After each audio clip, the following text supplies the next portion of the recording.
જ્ઞાનમંત્રી modern સ્કૂલની YouTube ચેનલમાં આપ સૌ દોસ્તોનું હાર્દિક સ્વાગત છે। આજની તારીખ 3/9/2020 ગુરુવાર। આજે હું તમને વિષય ગુજરાતી ધોરણ 5ની અંદર લેક્ચર નંબર 3માં પાઠ 3 મહેનતનો રોટલો તેના વિશે આપણે સમજીશું। મહેનતનો રોટલો કૃતિ છે। કૃતિ એટલે કે પાઠનું નામ। તો બેટા પાઠનું નામ શું છે? તો કે મહેનતનો રોટલો। ત્યાર પછી આપણે જોઈએ તો કે કર્તા, એમના લેખક કવિ કોણ છે? તો કે ભાઈ પન્નાલાલ પટેલ। ત્યાર પછી આપણે સાહિત્ય પ્રકાર જોઈએ તો કે એમનો સાહિત્ય પ્રકાર કયો છે? તો કે બોધકથા સાહિત્ય પ્રકાર છે। સૌપ્રથમ તો આપણે સમજીએ કે મહેનત એટલે શું, બરાબર છે? મહેનત કોને કહેવાય? મહેનત એટલે કે પરિશ્રમ, બરાબર છે? મહેનતનો રોટલો એટલે કે પરિશ્રમનો રોટલો। આપણે પરિશ્રમ કરીએ, મહેનત કરીએ તો જ આપણું જીવન જે છે એ સાચા અર્થમાં સાર્થક થયું કહેવાય। મહેનત વિના આપણું જીવન જે છે એ સાવ અધૂરું છે। આ બોધકથાની અંદર પન્નાલાલ પટેલે સરસ મજાની વાત કરેલી છે। આ બોધકથામાં શ્રમ એટલે કે બેટા મહેનત, સ્વાશ્રય એટલે કે જાત મહેનતથી, અને પ્રામાણિકતા એટલે કે ઈમાનદારી। સરસ મજાની પન્નાલાલ પટેલે વાત કરી છે કે મહેનત પોતાની જાતથી કરવી અને એ પણ ઈમાનદારીપૂર્વક, તો જ આપણે આ મહેનતનો રોટલો જે છે એ સારી રીતે ખાઈ શકીએ છીએ। મહેનત કરવાથી આપણું જીવન જે છે એ પ્રફુલ્લિત થઈ જાય છે। અહીં પન્નાલાલ પટેલે સરસ મજાની આ બોધકથામાં પણ કીધેલું છે કે ભાઈ હંમેશા આપણે મહેનત કરતા રહેવું અને મહેનતના ફળ જ મીઠા મળશે। જેટલી આપણે મહેનત કરીશું એટલી જ આપણી પ્રગતિ જે છે એ દિવસે ને દિવસે વધતી રહેશે। મહેનત કરવાથી આપણે એક સારું એવું આપણું ભવિષ્ય ઘડી શકીશું।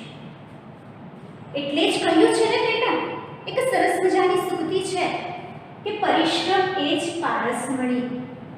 પરિશ્રમ એટલે કે મહેનત આપણા માટે પરિશ્રમ સમાન છે।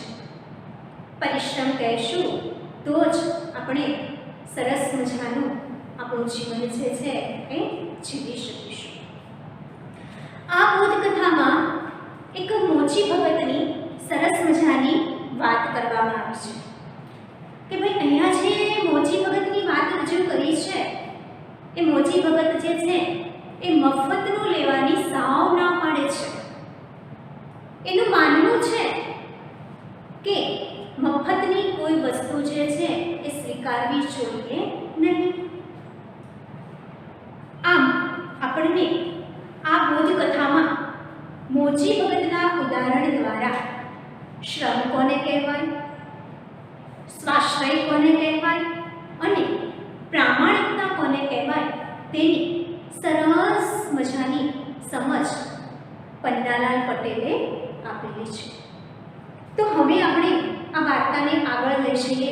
આ બોધકથાથી આપણને શું જાણવા મળે છે એની સમજ આપણે મેળવીએ। અહીં સાધુ મહારાજ અને મોચી ભગતની સરસ મજાની વાત દ્વારા આ બોધ કથા રજૂ કરવામાં આવેલી છે. આપણે સૌ એમને શાંતિથી સમજીએ, જેથી કરીને આપણને આ બોધ કથા દ્વારા કંઈક સારું એવું શીખવા અને સમજવા મળે. આપણે પ્રામાણિક કેવી રીતે બનીએ, આપણે શ્રમ કરીએ તો કેવી રીતે આગળ વધીએ, આપણે જાત મહેનતથી કયું કાર્ય કરી શકીએ છીએ અને કેટલું કાર્ય કરી શકીએ છીએ એની પણ સમજ આપણને આ બોધ કથા દ્વારા પૂરી પાડવામાં આવેલી છે. કાશી નગરીમાં એક મોચી ભગત રહેતો હતો. તે બહુ પ્રામાણિક હતો. જો બેટા, મેં પહેલા જ કીધું કે પ્રામાણિક કોને કહેવાય, તો કે પ્રામાણિક એટલે કે ઈમાનદાર માણસ. તો આ મોચી ભગત છે તે ખૂબ ઈમાનદાર હતો.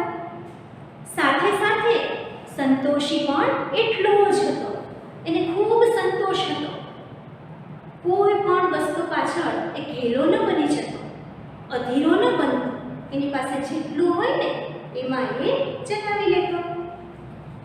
એક વખતની વાત છે કે એક વખત આ મોચી ભગતને ત્યાં એક સાધુ આવે છે અને એને પૂછવા લાગે છે કે મોચી ભગત, મારા પગરખાનું શું પડે? બરાબર, શું પૂછે છે એને કે મોચી ભગત, મારા પગરખાનું શું પડે? તો જુઓ, પગરખા એટલે કે પગનું રક્ષણ કરનાર ચપ્પલ અથવા જોડા, જેનો આપણે સૌ ઉપયોગ કરીએ છીએ. એટલે એણે એમ કીધું કે ભાઈ, અમારા જે પગના જોડા જે છે, પગરખા જે છે, એનું શું પડે? એટલે તમે એની કેટલી કિંમત લેશો? મોચીએ કહ્યું, મારી પાસે સીવેલા તૈયાર નથી મહારાજ. શું કહે છે કે ભાઈ, તમે મારી પાસે લેવા તો આવ્યા છો પગરખા, પરંતુ મારી પાસે સીવેલા પગરખા તૈયાર છે નહીં. સાધુ કહે છે, સીવી દો તો સારું. સાધુએ શું કીધું કે ભાઈ, તમે મને પગરખા સીવી આપો તો વધારે સારું. મોચીએ કહ્યું કે 1.5 રૂપિયો લઈશ. શું કીધું કે હું 1.5 રૂપિયો લઈશ. તમને જે આ પગરખા સીવી આપો એના માટે તમારે મને 1.5 રૂપિયો આપવો પડશે. સાધુને તો ભાઈ ખૂબ નવાઈ લાગી, અચરજ પામી ગયો, આશ્ચર્ય થયો કે જ્યારે હું બીજા પાસે આ પગરખા સીવડાવવા માટે જતો અથવા તો એમની પાસેથી ખરીદવાની વાત કરતો, ત્યારે તો મને લોકો જે છે એ 2 રૂપિયા કહેતા હતા, પછી ઘટાડીને મને 1.5 રૂપિયા કહેતા હતા. તો આવું કેમ થતું હશે? આપણે પણ કોઈ પણ વસ્તુ ખરીદવા માટે જઈએ, દાખલા તરીકે બટેટાનું જ આપણે શાકભાજીમાં બટેટાનું જ ઉદાહરણ લઈએ, તો આપણને પહેલા શું કે શાક વેચનાર કે ભાઈ 35 રૂપિયા કિલો. તો આપણે એમ કહીએ આટલા બધા ના હોય તો એમ કે સારું 32 રૂપિયા આપજો.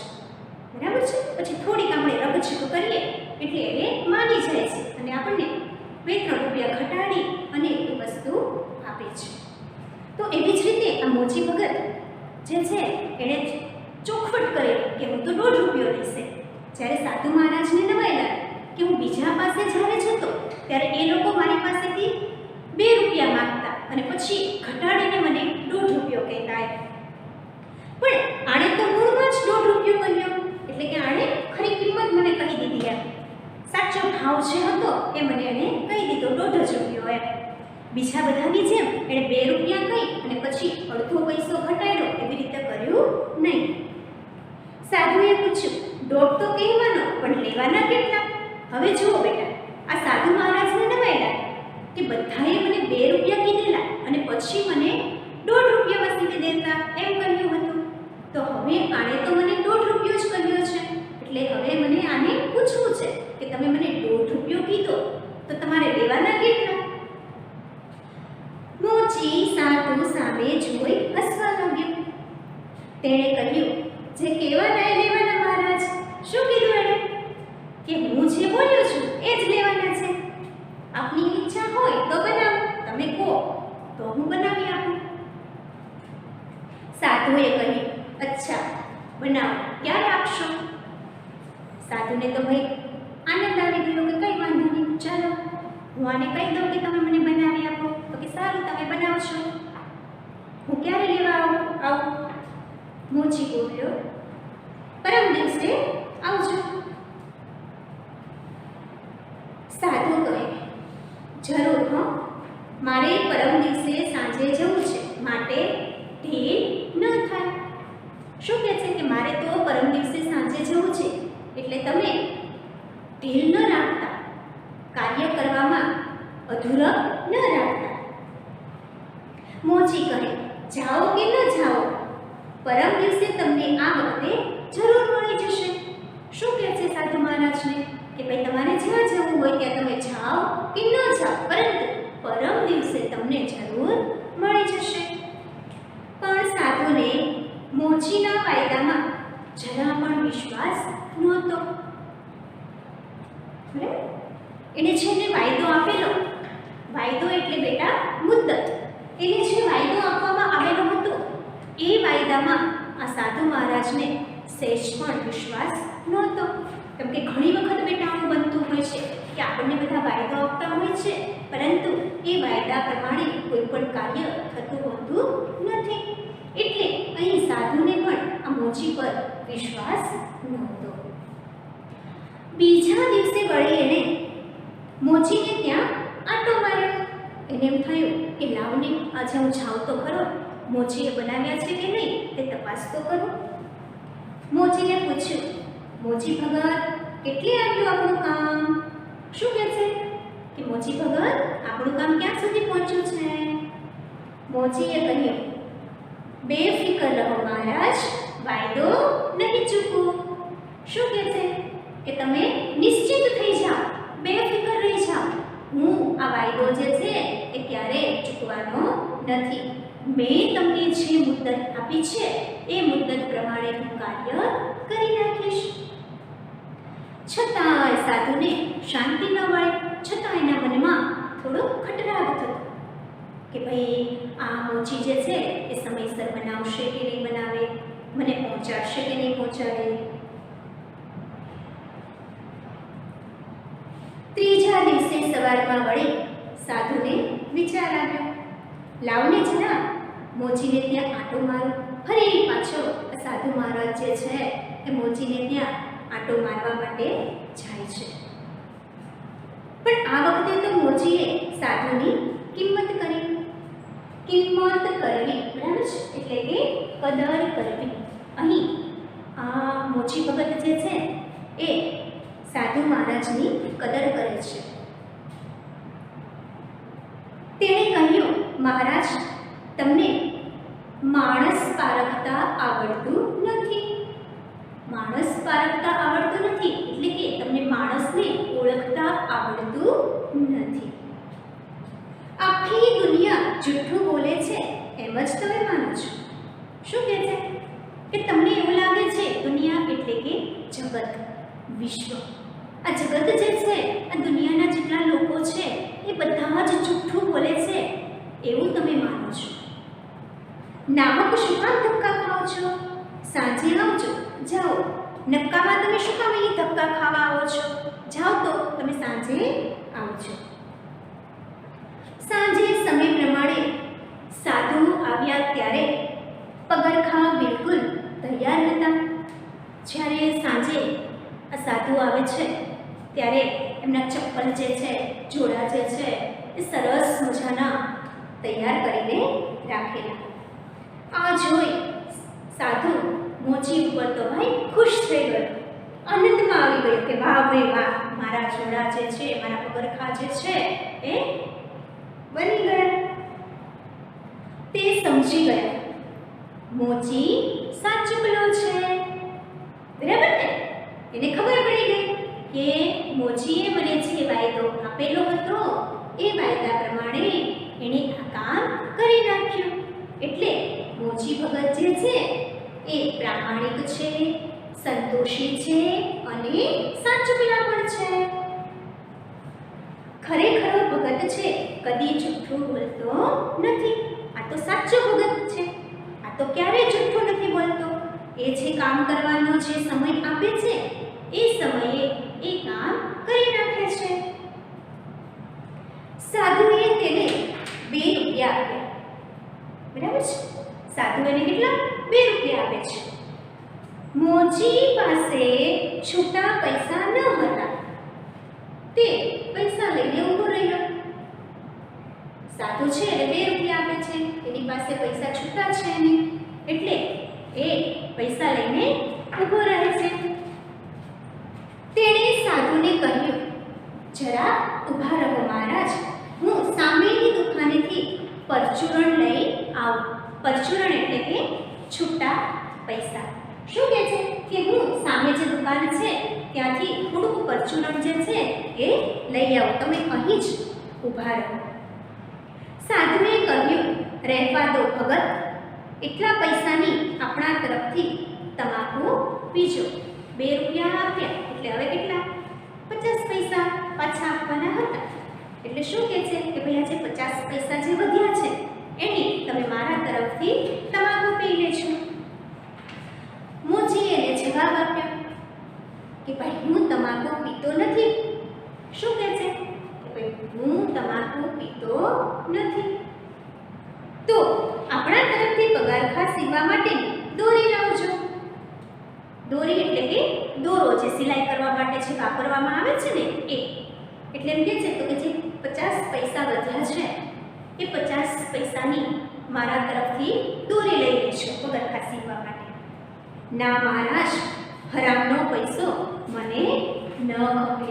શું કહે છે કે હરામનો એટલે કે મહેનત વગરનો પૈસો જે છે એ મને ખપે નહીં. મોચી સામેની દુકાને પરચુરણ લેવા ગયો. સામેની દુકાને છૂટા પૈસા લેવા માટે જાય છે. સાધુ તો મોચીની ભાવના જોઈ એના ઉપર ખૂબ જ ખુશ થઈ ગયા. એને આનંદ આવી ગયો કે આવા પણ માણસો હોય છે કે જે સત્યના માર્ગે આગળ વધતા હોય છે અને હંમેશા જીવનમાં સાચું બોલતા હોય છે. તેમણે હળવેક રહીને જોડીમાંથી પારસમણી કાઢી. જે સાધુ હોય ને એ સાઈડમાં જોડી રાખતા હોય છે, થેલા છે, બરાબર છે. તો એ જે જોડી છે એ જોડીમાંથી એક ધીમેક દઈને એક એ પારસમણી કાઢે છે. પારસમણી એટલે કે આપણી લોક માન્યતા પ્રમાણે પ્રચલિત છે આ શબ્દ, બરાબર છે. તો કે સ્પર્શ માત્રથી લોઢાને સોનામાં બદલી નાખનાર મણી એટલે કે નાનકડો એવો પથ્થર કે લોઢું હોય એને પણ સોનામાં ફેરવી નાખે એ પારસમણી. તો આ સાધુ મહારાજ જે છે એ પોતાની જોડીમાંથી હળવેક રહીને આ નાનકડો એવો જે મણી જે છે એ બહાર કાઢે છે. કોઈ જોડે નહીં એ રીતે મોચીના ઓજારોને પારસમણી ઘસી દીધો. મોચી જ્યારે સામે પરચુરણ લેવા માટે જાય છે ત્યારે જેટલા એના ઓજાર એટલે કે સાધન. હવે મોચી ભગત મોચીનું કામ કરતા હતા, બરાબર છે, પગરખા સીવવાનું. એટલે એની માટે જેટલા સાધનોની જરૂર પડતી હતી એ બધા જ સાધનોને આ સાધુ મહારાજે આ જે પારસમણી હતો, પથ્થર મણી, એ એને ઘસી દીધો. બધા ઓજારો સોનાના થઈ ગયા, બરાબર છે. પારસમણી એટલે કે સ્પર્શ માત્રથી જે કાંઈ લોઢું હોય ને એ લોઢું એટલે કે લોખંડ, એટલે જેટલું લોખંડ હતું એ બધા જ લોખંડના સાધનો હતા એને પથ્થર ઘસવામાં આવ્યો એટલે કેવા થઈ ગયા? સોનાના બની ગયા. પછી તે મોચી પાસે ગયો. તેની પાસેથી પૈસા લેતી વખતે કહ્યું, ભગત, મુઠ્ઠી ચણાના પૈસા પણ ભિક્ષા માટે આપશો તો ઈશ્વર તમારું ભલું કરશે. શું કહે છે કે ભાઈ મને એક મુઠ્ઠી ચણા મળી રહે એટલા જો તમે મને પૈસા પાછા આપશો તો પણ આ ભગવાન જે છે, આ ઈશ્વર જે છે એ તમારું ભલું કરશે, તમારું કલ્યાણ કરશે. મોચીએ ખિસ્સામાંથી એક સિક્કો આપતા કહ્યું, લો, એક મુઠ્ઠી ચણામાં શું થશે? શું કહે છે કે ભાઈ તમે એક મુઠ્ઠી મારી પાસેથી ચણા માંગશો તો એનાથી શું થવાનું છે? તો એની કરતાં આ લો કે મારા ખિસ્સામાંથી હું તમને 1 રૂપિયો આપું છું. એક દુકાન તરફ ચાલતો થયો. એ તો દુકાન તરફ આગળ ચાલવા લાગ્યા. એક મુઠ્ઠી ચણા તો મારી પાસે છે એમ કહી સાધુએ પગ ઉપાડ્યો. સાધુએ શું કહ્યું કે એક મુઠ્ઠી ચણા તો મારી પાસે છે એમ કહી અને તો ચાલવા લાગે છે. મોચીએ દુકાન ઉપર આવીને જોયું તો ઓજાર બધા સોનાના. ઓજાર એટલે સાધન, તો બધા સાધન કેવા થઈ ગયા હતા? સોનાના બની ગયા હતા. તે સમજી ગયો કે આ કામ પેલા સાધુનું છે. એને ખ્યાલ આવી ગયો કે આ જે સાધન બધા હતા એ બધા સોનાના બની ગયા, તો આ કામ કોણે કર્યું છે? તો કે પેલા સાધુએ કરેલું છે. મોચીનો જીવ બળી ઉઠ્યો, દુખી દુખી થઈ ગયો. જુઓ બેટા, અહીં આપ્યું છે કે જીવ બળવો રૂઢિપ્રયોગ છે, તો કે દુખી થવું. એટલે એનો જીવ બળે છે એ દુખી થઈ જાય છે કે આ શું થઈ ગયું, હવે હું કેવી રીતે કામ કરીશ? બરાબર છે. તે નિસાસો નાખી બબડ્યો.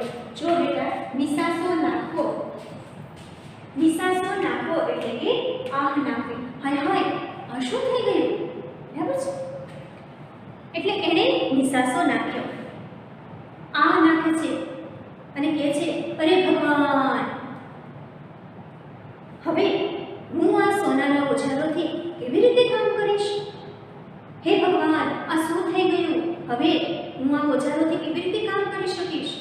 અને મારે તો આ ઓજારોથી જ કામ કરવાનું હતું અને એના આધારે જ મારે મારું જીવન વિતાવવાનું હતું. તેણે ઓજારો લઈને ઘરના ખૂણામાં નાખી દીધા. ખૂણામાં નાખવું એટલે બેદરકારીથી બાજુમાં મૂકવું. આપણે નકામી વસ્તુઓ હોય તો એ વસ્તુઓ એક ખૂણામાં જઈ અને મૂકી દઈએ છીએ, એવી રીતે હવે અહીં આ ઓજારો જે છે એ કેવા થઈ ગયા હતા? સોનાના. એટલે સોનાના ઓજારો વડે તો કંઈ કામ થઈ શકે નહીં. એટલે એને બધા ઓજારો લઈ અને ઘરના ખૂણામાં એક બાજુ મૂકી દીધા. પછી ઊંચે મૂકેલા ઘસાયેલા ઓજારો ઉતારી વળી પાછો કામે મળે. ઉપરથી બીજા જે વધારાના ઓજારો હતા, થોડા જૂના થઈ ગયા હતા, એ ઓજારો લઈ લે છે અને ફરી પાછો એ ઓજારો વડે એ કામ કરવા લાગી જાય છે. મનોમન એમ પણ કહેતો હતો કે ગમે તેમ પણ સાધુની ઈચ્છા તો આપણને સુખી કરવાની જ હતી. એ મનમાં વિચારે છે કે આ સાધુએ મારા ઓજારો સોનાના કર્યા છે, તો એની ભાવના એવી હતી કે હું સુખી થાવ, હું પૈસાવાળો બનવું. બિચારાએ 12 મહિના સુધી મજૂરી કરી ત્યારે માંડ માંડ નવા ઓજાર વસાવી શક્યો. 12 મહિના એટલે કે 1 વર્ષ. 1 વર્ષ સુધી એ મહેનત કરે છે, ત્યાર પછી એ નવા ઓજારો, નવા સાધનો જે છે એ એકઠા કરે છે, વસાવી શકે છે. એકવાર તે ભજન ગણગણતો નીચી નજરે સીવતો હતો. ત્યાં એના કાને કોઈકનો અવાજ પડ્યો, કેમ છો મોચી ભગત? એક વખતની વાત છે કે નીચે બેઠો બેઠો ભગવાનનું ભજન કરતો હતો અને કરતા કરતા એ ઓજાર જે છે એ સીવી રહ્યો હતો. ત્યાં એના કાને એક અવાજ સંભળાયો, કેમ છો મોચી ભગત? મોચીએ જોયું તો એ પેલા સાધુ જ હતા. કોણ હતું બેટા? એ સાધુ હતા. તેણે સાધુને કહ્યું, ઓજારો બગાડી ગયા હતા એ જ ને તમે સાધુ મહારાજ? શું કહે છે કે તમે જે મારા ઓજારો બગાડી ગયા હતા એ જ સાધુ મહારાજ ને? સાધુને તો ભાઈ નવાઈ લાગી, એને ખૂબ આશ્ચર્ય થયું. એમને તો હતું કે પોતાને ઓળખતા જ મોચી ભગત પગે પડશે. એને શું હતું કે એના જે લોઢાના બધા જે સાધનો હતા એમે કેવા કરી દીધા હતા? સોનાના બનાવી દીધા હતા. એટલે જ્યારે હું મોચી ભગતને મળીશ ત્યારે એ આનંદથી મને ભેટી પડશે, મને પગે લાગશે, એવું એના મનમાં હતું. પરંતુ અહીંયા બન્યું જ ઊંધું. એ તો કહેવા લાગ્યું મોચી ભગત એને કે ભાઈ તમે મારા ઓજારો બગાડી ગયા હતા એ જ તમે સાધુ મહારાજ છો ને? એટલે મોચી ભગત કે પગે પડશે, માનપાન કરશે અને ઘણો બધો આભાર પણ માનશે એવી એની આશા હતી. પણ એને બદલે આ માણસ તો પોતાને ઠપકો આપતો હતો. સાધુને વહેમ પડ્યો, આ બિચારો સોનાને પિત્તળ ધારી બેઠો લાગે છે, કેમ કે સોનું અને પિત્તળ બંને પીળા રંગનું જ હોય છે. એટલે સાધુ મહારાજને એવું લાગ્યું કે આ મોચીને એમ તો નહીં થયું હોય ને કે આ ઓજારો જે છે એ પિત્તળના હશે, એટલે એ દુઃખી થઈ ગયો હશે. તેમણે કહ્યું, મોચી ભગત, ઓજારો બગાડ્યા નથી, સોનાના બનાવ્યા છે. ક્યાં છે એ? નાખી તો નથી દીધા ને? શું કહે છે? સાધુ મહારાજ એને ચોખવટ કરે છે કે મેં જે ઓજારો તમને બનાવી આપ્યા હતા એ કેવા હતા? સોનાના હતા. તમે એને ફેંકી તો નથી દીધા ને? મને ખબર છે મહારાજ સોનાના છે, બાવડાના બળથી ઓછું મેળવ્યું છે? જુઓ બેટા, બાવડાના બળથી એટલે કે જાત મહેનતથી એ જે ઓજારો હતા, એ જે સાધનો હતા સોનાના તમે જે મને બનાવી આપ્યા, એ મારા આ બાવડાના બળથી એટલે કે મેં મારી જાત મહેનતથી મેળવ્યા નહોતા. આવું મફતનું સોનું શું કરવું મારે? આવી મફતની વસ્તુનું હું શું કરીશ? એ પડ્યા ખૂણામાં, તમે પાછા લઈ જાઓ. જો સામે ખૂણામાં પડ્યા, જાઓ તમે પાછા લઈ જાઓ. સાધુને મોચીની શિખામણ આપતા કહ્યું, મોચી ભગત, તમને કશી ગમ નથી? શું કહે છે? ગમ એટલે કે સમજ, એટલે કહે છે કે તમને જે સમજ નથી. સોનું વેચીને પૈસા બનાવવાની મજા કરો. તમને થોડી પણ સમજણ છે કે આ જે ઓજારો છે એને વેચી દો અને ઘણા બધા તમે પૈસા એકઠા કરો. આ કાચી દુકાનને પાકી કરો. દુકાન કેવી હતી? કાચી હતી. એમ કહે છે કે આ કાચી દુકાનને તમે પાકી બનાવો. કામ કરનાર માણસો રાખો. તમે શું કામ જાતે કામ કરો છો? તમે બીજા માણસોની મદદ લો. બેઠા બેઠા ખાઓ ને લહેર ઉડાવો. શું કહે છે કે તમે બેઠા બેઠા ખાઓ. બેઠા બેઠા ખાઓ રૂઢિ પ્રયોગ છે. શ્રમ કર્યા વિના ખાઓ એટલે કે કોઈ પણ પ્રકારના પરિશ્રમ વગર ઉપભોગ કરવો. મોચીએ પૂછ્યું, ભગવાને આ હાથ પગ આપ્યા છે એનું શું કરવું મહારાજ? હવે જે ભગવાને આપણને હાથ પગ આપ્યા છે એનું તો મારે કાંઈક તો કરવું પડે ને, તો એનું હું શું કરીશ? બેઠો બેઠો ખાઈશ તો? નવાઈ ભરી આંખે સાધુ તો મોચી ભગત સામે તાકી જ રહ્યા. તાકી રહેવું એટલે જોઈ રહેવું. એને એની નજર સામે એકદમ જોઈ રહે છે. મોચીએ કહ્યું, સાધુ મહારાજ, ભગવાને હાથ પગ કઈ બેઠા બેઠા ખાવા માટે નહીં, કામ કરવા આપ્યા છે. શું કહે છે? આ હાથ અને પગ જે છે એ બેઠા બેઠા ખાવા માટે આપ્યા નથી, કામ કરવા માટે આપેલા છે. આ સાંભળી સાધુ બોલ્યા, મોચી ભગત, સાચી વાત છે. ભગવાને કામ કરવા જ હાથ પગ આપ્યા છે. હવેથી હું પણ હાથે કમાઈને જ તમારા જેવો જીવનનો સાચો આનંદ માણીશ. સાધુ કોઈ ઊંડા વિચારમાં પડી ગયા હતા. પોતાના કામે વળતા મોચીએ સાધુને પૂછ્યું, કેમ મૂંગા થઈ ગયા? સાધુએ કહ્યું, હું મૂંગો નથી થઈ ગયો, વિચારમાં પડી ગયો છું. શા વિચારમાં પડી ગયા છો મહારાજ? મેં તમને કંઈ કહ્યું એ કંઈ ખોટું કહ્યું છે? તમારી વાત નથી, મારી વાત છે એમ કહી અને સાધુ તો ગંભીર ભાવે એની સામે જોઈ રહે છે અને એમ કહે છે કે હું પણ થોડું ઘણું નાનું મોટું તપ કરીશ અને મારી પાસે જે સોનું બનાવવાનું સાધન છે એનો ઉપયોગ મારી જાત માટે ક્યારેય નહીં કરું. એટલે એ પેટનો ખાડો પૂરું છું કે આજે જ આ ભિક્ષાનો જે ગર્વ મારામાં હતો એ મેં ગાળી નાખ્યો. આજથી તમે મારા ગુરુ ને હું તમારો આ દાખલો જે છે એ જીવનભર યાદ રાખીશ અને મારા ગર્વને એટલે કે મારા અભિમાનને, મારા અહંકારને હું ધોઈ નાખીશ. કામ કરી અને મોચી ભગત કામ કરવું ભૂલી ગયો અને સાધુની પીઠ પાછળ એ જોઈ રહે છે અને કામ કરતા કરતા એ બબડે છે કે આપ જ ખરા સાધુ છો. તો આ બોધ વાર્તાઓ પરથી બેટા આપણને એટલી સમજણ મળે છે કે પરિશ્રમ એ જ પારસમણી છે. પરિશ્રમ કરવાથી જ આપણે જીવનના માર્ગે આગળ વધીએ છીએ.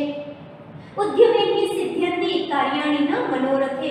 ઉદ્યમ કરવાથી જ આપણા સપનાઓ પૂર્ણ થાય છે અને પુરુષાર્થ વિના પ્રારબ્ધ પાંગળું છે કે આપણે જો મહેનત ન કરીએ તો આપણો જીવન જીવવાનો આનંદ જે છે એ આનંદ રહેતો હોતો નથી. તો ચાલો આપ સૌને મીનાક્ષી રાવળના જય શ્રી કૃષ્ણ.